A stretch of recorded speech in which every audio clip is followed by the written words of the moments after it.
Merci d'être dans ce studio ce matin. Vous êtes le maire de Pau, vous êtes haut-commissaire au plan, vous êtes président du MoDem. Et c'est la fin d'un cauchemar. Voilà le mot que vous avez prononcé hier lorsque le verdict est tombé depuis 7 ans. Vous étiez là sans être là, vous viviez sous la menace et dans l'attente d'un jugement. Hier, donc, la relaxe. Qu'avez-vous retiré de cette épreuve, de ce parcours, à la fois personnellement et collectivement, les leçons que vous en tirez, l'horizon aussi qui à nouveau se dégage? Vous serez peut-être ministre ce soir. François Bayrou, dans quel état d'esprit êtes-vous ce matin? Vous avez dit l'essentiel. 7 années. Dans une vie, c'est très long. Et en politique, c'est extrêmement long.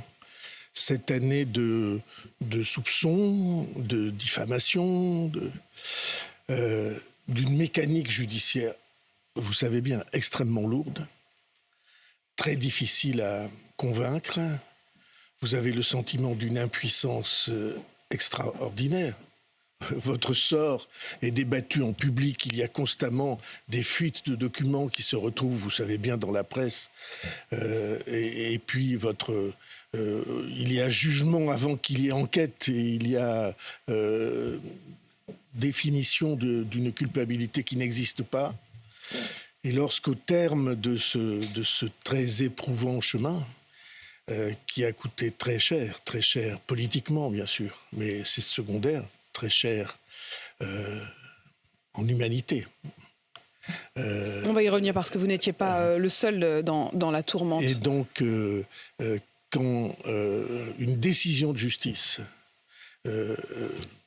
attendue dit de manière claire que, bien sûr, les éléments qu'on vous reprochait n'existent pas, alors il y a à la fois un sentiment de soulagement et peut-être plus profondément le sentiment d'un immense gâchis. Immense gâchis, dites-vous, on l'a bien compris, politiquement, financièrement, humainement. Et là, je me souviens des mots que vous aviez eus ici même, il y a 2 ans, pour Marielle de Sarnez. Est-ce que c'est à elle que vous avez pensé hier? Pas forcément. Vous savez, dans ces affaires si lourdes, implacables, il y a des gens qui résistent parce qu'ils ont le cuir épais, parce que simplement ils ont l'habitude de la lutte.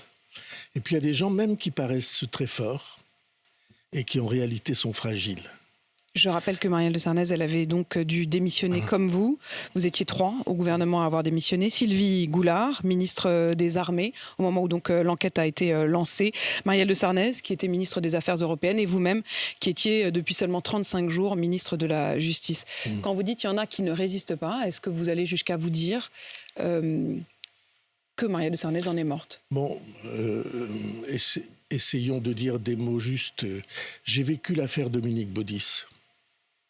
Dominique Baudis est mort de son affaire. Il a eu un cancer. Bien sûr, le mécanisme du cancer, on ne le connaît pas. Le mécanisme de l'aggravation des leucémies, on ne le connaît pas quand on est comme nous. Sarnez est morte d'une leucémie. Quand on est comme nous, béotiens. Mais moi, je sais quel calvaire ça représente. Je sais, et tous ses amis savent. Vous n'en trouverez pas un seul qui ne vous dise pas à quel point elle a vécu comme un chemin de croix cette mise en cause, parce qu'il y a des gens scrupuleux et qui ne supportent, scrupuleux d'honnêteté, et qui ne supportent pas d'être mis en cause. Ça a joué, c'est évident qu'elle est une des victimes de cette affaire. Et c'est plus lourd que tout le reste. Mais pas seulement elle, tous nos militants, tous les responsables du mouvement démocrate, tous ont vécu comme une atteinte d'un mécanisme dont la cible était parfaitement identifiée.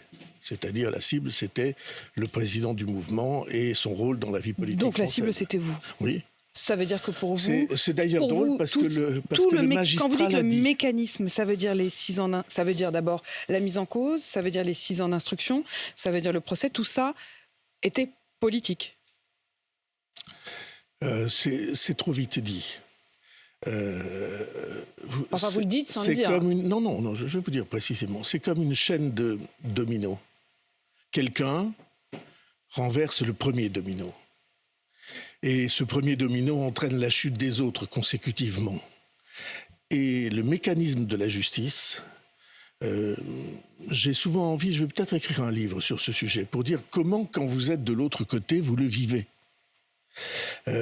Comment il est impossible d'avoir accès. On ne vous dit même pas ce qu'on vous reproche. Pendant 6 ans, on ne nous a pas dit ce qu'on nous reprochait, et d'ailleurs, ça a changé tout le temps.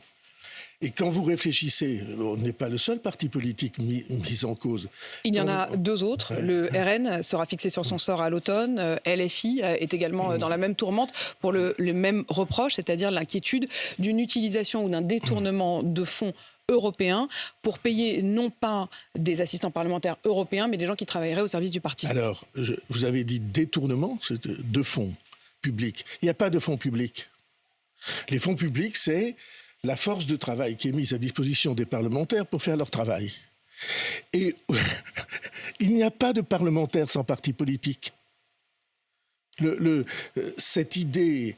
ça veut dire quoi ça, François Bayrou? Ça veut dire que vous considérez même que le principe même que l'on vous demande, c'est-à-dire cette séparation du travail qui serait pour les parlementaires européens ou pour le parti, cette distinction serait artificielle ou serait excessive? Le parlementaire décide, en toute démocratie, de la manière dont il organise son travail. Et qu'est-ce qui est vital pour le parlementaire? Vital pour être élu, vital pour défendre ses idées, qu'elles soient bonnes ou mauvaises. Il y en a de bonnes et il y en a de mauvaises, mais ça c'est chacun qui a son jugement. Qu'est-ce qui est vital pour lui, crucial pour lui? C'est le parti politique auquel il appartient. Ce que vous voulez dire, c'est qu'on ne peut pas distinguer les deux? On ne peut pas et on ne doit pas distinguer les deux. Mais on vous demande de le distinguer. C'est-à-dire le Parlement européen vous demande de le distinguer. Oui, enfin le Parlement européen, ici on n'est pas au Parlement européen, c'est la justice française. La justice pénale française qui dit « Ah mais est-ce que vous avez fait travailler assez ?» dit-il aux parlementaires. C'est une question que je veux bien entendre. Il est tout à fait possible, c'est des faits qui remontaient il y a 20 ans, 18 ans, il est tout à fait possible que ici ou là, un assistant parlementaire n'ait pas fait son boulot. En quoi cela concerne-t-il le parti politique? Faudrait qu'il travaille au parti politique. Et excusez-moi de le dire, chaque fois dans ces 7 années que nous avons demandé, venez expertiser s'ils travaillent ou pas, s'ils travaillaient ou pas, au-delà de leur contrat pour le parti politique, car nous avions fait des temps partiels, des mi-temps, précisément pour nous protéger de cette accusation. Et c'est évidemment Marielle qui l'avait voulu, c'était elle qui était députée européenne et présidente de notre groupe. Chaque fois qu'on a demandé, on nous a dit « ça ne nous regarde pas ». Et hier, il y a eu un moment, pour moi, au moment de l'annonce de la décision, il y a eu un moment pour moi hallucinant. Vous avez observé que j'ai jamais fait de reproche à la justice. Et donc je me Vous en faites ce matin? Non, je me tiens à cette ligne. Mais le président a dit cette phrase, mais s'il ne travaillait pas assez, il ne nous importe pas de savoir s'il travaillait pour le parti politique ou s'il jouait au golf. Cette expression, effectivement, a été dite par le président du tribunal. Et vous dites, attendez, il y a 7 ans qu'on nous poursuit, qu'on nous accuse de toutes les manières, en disant vous avez utilisé les uns pour travailler, et on vous dit mais c'est pas ce travail, ça nous intéresse pas. Mais François Bayrou, ce que vous dites, ça veut dire qu'à l'issue de ces 7 ans, il y a bien sûr ce que vous reprochez aussi à la presse. Vous parlez presque d'une forme de présomption médiatique de culpabilité. Mais il y a aussi quand même ce que vous reprochez à la justice, c'est-à-dire d'être sur une distinction dont vous estimez que politiquement, elle n'a pas de sens. Oui, je pense que sur le fond, je vais prendre un exemple stupide. Si un député européen était charcutier, et qu'il utilise ses assistants parlementaires pour découper des côtelettes. Là, il y aurait abus. Là, il y aurait détournement d'argent public vers des intérêts privés. Mais lorsque vous êtes un parlementaire, votre métier, votre vocation, votre mission et la raison pour laquelle vous êtes envoyé, c'est pour défendre des idées. Alors de quoi parle-t-on? Et je vous le dis avec certitude, il n'y a pas de parlementaire sans parti politique. Et même, C'est le parti politique qui vous choisit pour être élu. Mais François Bayrou, voici ce qui a été prononcé exactement hier. Il est très probable que messieurs Mercier et Gégou, qui travaillaient pour le parti, aient pu agir avec l'accord implicite de François Bayrou. Mais on ne peut pas déduire la culpabilité d'une hypothèse. François Bayrou est donc relaxé au bénéfice du doute. Eh bien, moi, je vous dis qu'il n'y a pas de doute. Parce que franchement, si depuis 7 années, des dizaines d'enquêteurs et des nombreux juges, procureurs et juges ont été incapables de trouver une preuve pendant 15 années sur Mais ils n'ont pas dit que vous étiez accusation. Innocent, François Bayrou. Lorsque vous avez un jugement qui dit que vous êtes relaxé, ça veut dire que vous êtes innocent. Et cette manière de détourner cette phrase pour commentaires, cette manière-là, c'est une remise en cause de la décision de justice. Mais cette phrase et moi, elle-même je sais bien qu'ils pendant ont 7 prononcée, pardonnez-moi. Elle vous entache quand même encore un peu? Non. Ni de près, ni de loin. Et on nous entache de quoi? Je veux rappeler les chiffres. Pendant ces 15 années-là, 15 ans, nous avons eu nos députés européens. Je n'étais pas député européen, je vous le rappelle. Nos députés européens ont eu 131 assistants parlementaires. Combien sont mis en cause? 6. 131 assistants parlementaires à temps partiel. Oui, mais c'est toujours 6. Soyons très clairs. Non, vous étiez 9 prévenus, parmi lesquels 5 ex-eurodéputés qui ont donc, eux, été condamnés à des peines de prison allant de 10 à 18 mois de prison avec sursis, des amendes de 10 000 à 50 000 euros, 2 ans d'inéligibilité avec sursis pour l'un. L'UDF, Modem aujourd'hui, a été condamné à 150 000 euros, dont 100 000 euros ferme. Le Modem à 350 000 euros. Le tribunal a donc conclu qu'il y avait eu détournement. Eh bien, le tribunal a refusé d'examiner cette question que je développe devant vous. Travaillait-il pour le parti politique abusivement ou pas? Il ne l'a pas examiné. Je considère que de ce point de vue-là, ça n'est pas légitime. Je reprends la phrase que vous avez dite du jugement. Vous dites ils ont été condamnés à ceci et cela avec sursis. Mais une faute aussi grave qu'un prétendu détournement d'argent public, est-ce que ça doit valoir du sursis? Ça veut dire quoi, ça, François Bayrou? Ça veut dire que s'il y a du sursis, le dossier n'était pas constitué, n'était pas solide. Enfin, s'il n'était pas constitué, il n'y aurait pas du tout, il n'y aurait ni sursis ni rien. Oui, mais vous voyez bien, parce qu'on se laisse entraîner par des mécanismes judiciaires dont je considère, moi, que, en l'occurrence, et sur cette accusation, ils ne sont pas fondés.